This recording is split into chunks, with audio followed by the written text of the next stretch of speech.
잠언 18장의 1절부터 24절입니다. 잠언 18장에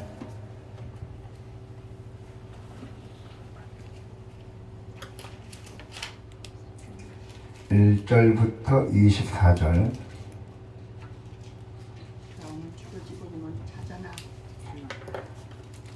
무리에게서 스스로 갈라진 자는 자기 도욕을 따르는 자라. 온갖 참지혜를 배척하느니라. 미련한 자는 명철을 기뻐하지 아니하고 자기의 의사를 드러내기만 기뻐하느니라.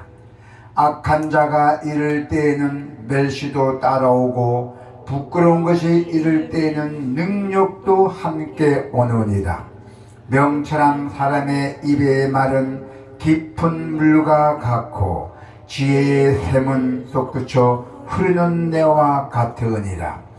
악인을 두둔하는 것과 재판할 때의 의인을 억울하게 하는 것이 선하지 아니하니라. 미련한 자의 입술은 다툼을 일으키고 그의 입은 매를 자청하느니라. 미련한 자의 입은 그의 멸망이 되고 그의 입술은 그의 영혼의 그물이 되느니라. 남의 말하기를 좋아하는 자의 말은 별식과 같아서 뱃속 깊은 데로 내려가느니라. 자기의 일을 게을리하는 자는 패가하는 자의 형제니라. 여호와의 이름은 경고한 망대라. 의인은 그리로 달려가서 안전함을 얻느니라. 부자의 재물은 그의 견고한 성이라. 그가 높은 성벽같이 여기니라. 사람의 마음에 교만은 멸망의 선봉이요 겸손은 종기의 길잡이니라. 사연을 듣기 전에 대답하는 자는 미련하여 욕을 당하느니라. 사람의 심령은 그의 병을 능히 이기느니와 심령이 상하면 그것을 누가 일으키겠느냐. 명철한 자의 마음은 지식을 얻고 지혜로운 자의 귀는 지식을 구하느니라. 사람의 선물은 그의 길을 넓게 하며 또 종기한 자 앞으로 그를 인도하느니라. 통사에서는 먼저 온 사람의 말이 바른 것 같으나 그의 상대자가 와서 밝히니라. 제비 뽑는 것은 다툼을 그치게 하여 강한 자 사이에 해결하게 하느니라. 노엽게 한 형제와 화목하기가 경관 성을 취하기보다 어려운 즉 이러한 다툼은 산성 문빗장 같으니라. 사람은 입에서 나오는 열매로 말미암아 배부르게 되나니 곧 그의 입술에서 나는 것으로 말미암아 만족하게 되느니라. 죽고 사는 것이 혀의 힘에 달려나니 혀를 쓰기 좋아하는 자는 혀의 열매를 먹으리라. 아내를 얻는 자는 복을 얻고 여호와께서 은총을 받는 자니라. 가난한 자는 간절한 말로 구하여도 부자는 엄한 말로 대답하느니라. 많은 친구를 얻는 자는 해를 당하게 되거니와 어떤 친구는 형제보다 친밀하느니라. 아멘. 오늘 하나님의 말씀에 보면은 경건한 언어 생활이요, 우리 말하는 자체가 아주 중요하다는 것입니다. 자, 여러분께서는 말로 정죄 당할 것을 경계해야 되고, 그리고 경건한 언어 생활을 꼭 지켜야 한다는 것입니다. 그래야 다툼이 없습니다. 사람의 입술로 말로 자신의 정체를 표현하잖아요. 그 말로 하나님과 사람 안에 판단을 받잖아요. 자기 인생이 달려있잖아요. 그 말로. 그래서 성경은 여러분이 말을 조심해야 한다고 강조합니다. 말씀을 통해서 그 말의 중요성과 그 결과에 대해서 모든 일이 다 이루어진다고 합니다. 그래서 우리 그리스도인에게는 아주 어울리는 경건한 언어 생활을 우리가 훈련도 해야 되고 배워야 된다는 것입니다. 먼저 잘 상대방의 말씀을 잘 듣고 답하려 했어요. 아마 내가 급하고 내가 잘났다 해도 그 사람이 못난 때도 그 사람 말 다 청중하라는 얘기죠. 들으라는 얘기입니다. 사연을 듣기 전에 대답하는 자는 미련하여 욕을 당합니다. 자, 13절에 나와 있잖아요. 그죠? 13절에 보니까. 네. 사연을 듣기 전에 대답한 자는 미련한 자의 욕을 당하느니라 했어요. 이 말씀은 미련한 자는 명철을 기뻐하지 않고 자기 의사만 드러낸다는 것이죠. 자기 의사만. 네. 말씀과 함께 말하기 전에 타인의 말을 잘 들어야지 내가 교훈을 줄 수가 있잖아요. 듣기 전에 먼저 앞에서 말하면 오바되게 되면 실수가 생긴다는 것이죠. 또 잘못 말하면 다툼이 생긴다는 것입니다. 자, 그래서 이에 관한 야고보 사도는 이렇게 권면하고 있어요. 어떻게 권면하고 있습니까? 자, 야고보서 1절에 19절에 보니까 내 사랑하는 형제들아 너희가 알지니 사람마다 듣기는 속히 하고 말하기는 더디하며 턱내기도 더디하라 했어요. 즉 상대방 말 다 듣고 하라는 게 먼저 하지 말고 화를 내는 것도 먼저 내지 말고 더디하라 했어요. 참말 한 발짝 후퇴하라는 뜻입니다. 말하기를 더디하라. 자기 말만 하라는 사람은 기본적으로 타인을 존중하고 자신을 낮추는 그 겸손한 자세가 결여된 사람이에요. 결여. 자, 그래서 그들은 타인과의 관계에 일방적으로 자기 주장만을 내세우는 고집불통이라는 것이죠. 세상에 많잖아요. 많습니다. 내 주위에 있어요. 내 아는 사람도 있습니다. 자, 그렇게 되면은 다른 사람들이 대화를 나누기를 꺼리게 돼요. 야, 저 사람 말하기 싫어. 오면 그 말이야. 네. 그러면 어떻게 돼요? 스스로 애터르게 되잖아요. 그리고 애터르게 되면 어떻게 돼요? 그 사람 자신이 아직이 더 강해져요. 빠지게 돼요. 결국 악한 길로 간다는 것이죠. 말 때문에 지금 내 주위에 취하는 사람도 있어요. 자, 특히 우리 여러분들께서는 하나님과의 관계에 있어서 하나님의 말씀을 들은 후에 하나님께 자신의 말을 해야 된다는 것이죠. 기도도 그래요. 우리가 내가 요구를 하는 것보다도 먼저 하나님께 구해야 돼요. 즉 하나님의 말씀을 근거로 기도의 내용이 나와야 한다는 것입니다. 하나님의 말씀에 근거를 해서 기도의 내용이 나와야 돼요. 말씀을 듣지 않고 자신의 욕망만으로 구하는 것은 이방인들의 우상 앞에 비는 모습과 다름없어요. 우상 앞에 미신을 듣는 것과 관계없다는 것이죠. 그래서 우리가 기도할 때도 그렇잖아요. 우리가 흔히 기도하면 내 자신부터 기도하잖아요. 나의 욕구부터 충족하려고. 아닙니다. 먼저 하나님의 말씀을 다 듣고 내가 욕구를 채워야 돼요. 자, 요한복음의 15장의 7절을 보니까 너희가 내 안에 거하고 내 말에 너희 안에 거하면은 무엇이든지 원하는 대로 구하는다. 그리하면 이루리라고 말씀하셨어요. 아멘. 즉 기도 응답입니다. 기도 응답의 전제로 하나님의 말씀에 그 근거한 기도를 제시한 것이에요. 자, 기도의 근본적인 목적은 뭡니까? 내 자신의 뜻을 하나님께 아뢰는 것이 아닙니다. 먼저 하나님의 뜻을 묻고 그 다음에 하나님께서 응답을 받아서 자신의 뜻을 하나님의 뜻에 맞추는 것입니다. 하나님 우리 인도하신 지도자잖아요. 따라가야죠. 넌 이리라 넌 저리라고 가야죠. 아브라함이 그러잖아요.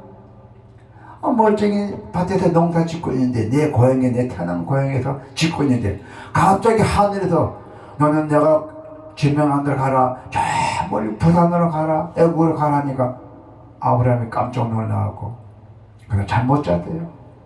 아브라함의 아버지는 미신 이런 조각 팔았고 먹고 사는 사람인데 갑자기 하늘에서 나타나잖아요.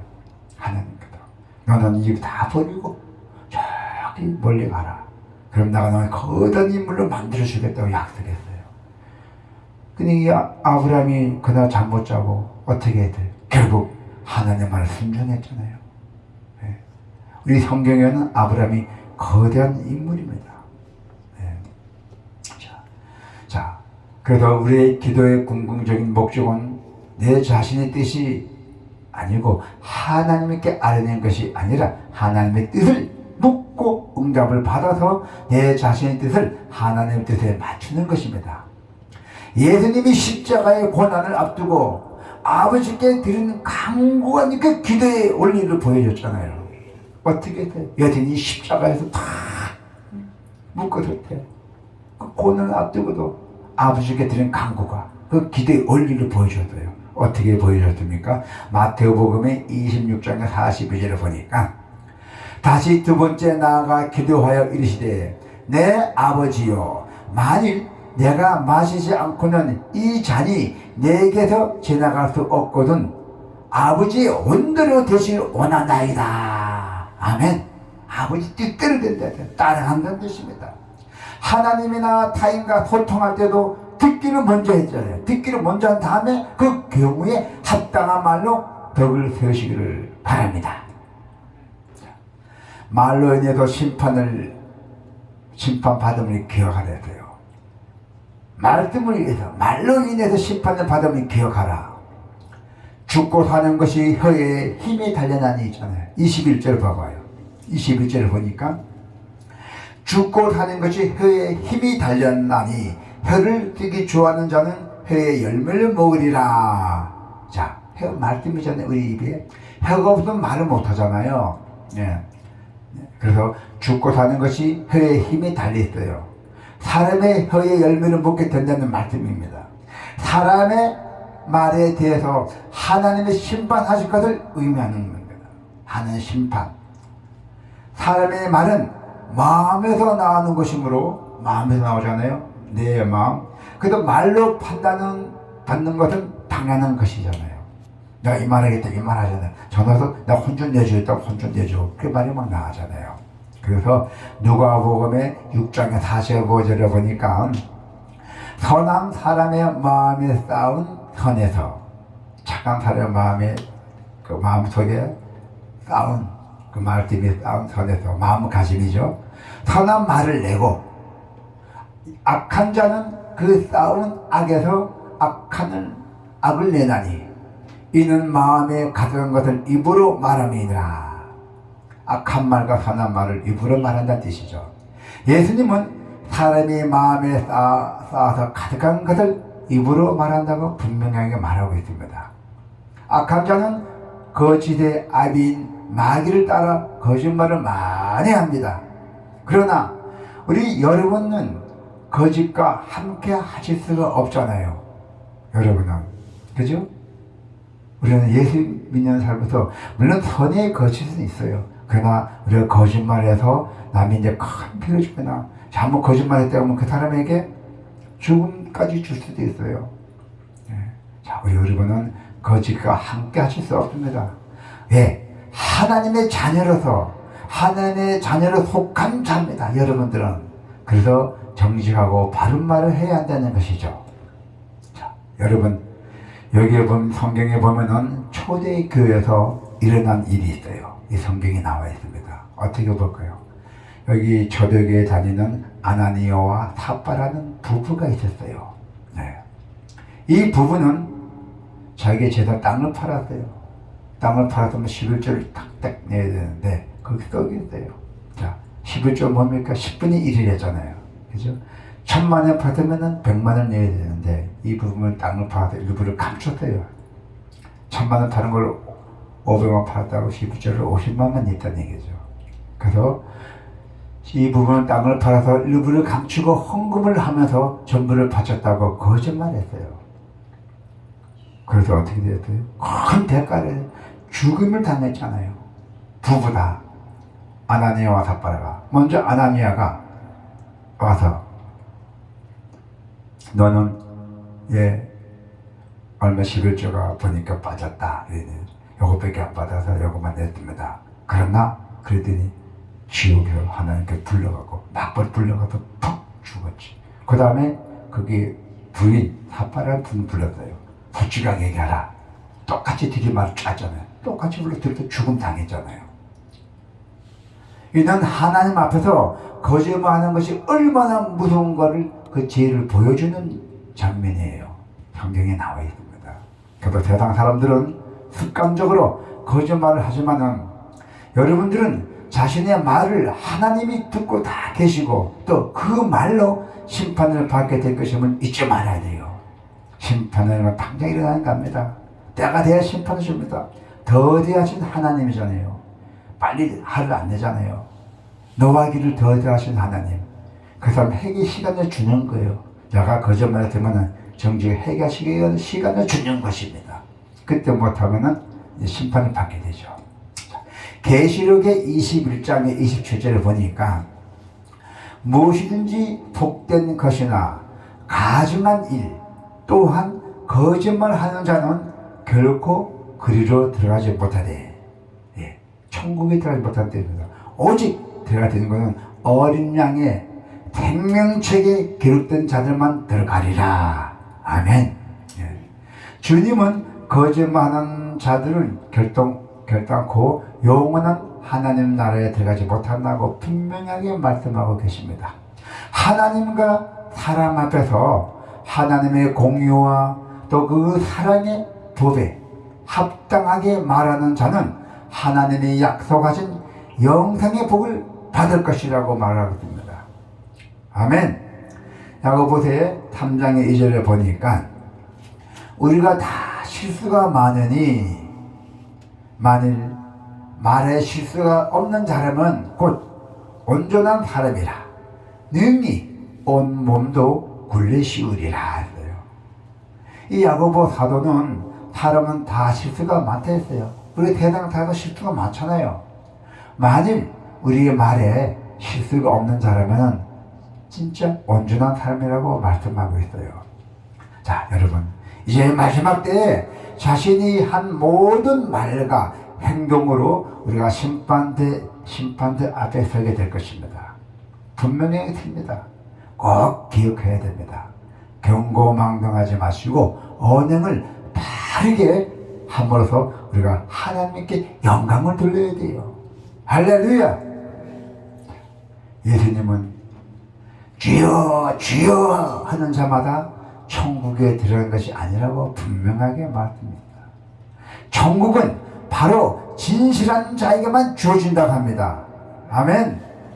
이는 곧 그리스도의 겸손을 친히 행하는 자에게 주어진다고 말씀합니다. 그리스도의 겸손. 바로 이게 특권이에요. 이 특권은 우리가 십자가 앞에서 순종하는 자와 또 노력하는 자에게 주어지는 특권이에요. 하나님 앞에 순종하는 자, 복종하는 자, 또 우리가 일상생활을 하면서 노력하는 자에게. 자, 여러분들에게 있어서 아주 겸손히 주는 그 유익한 하나님으로부터 우리가 신령한 복과 존귀함을 얻게 되는 것을 여러 성도님께서 받기를 축원합니다. 아멘.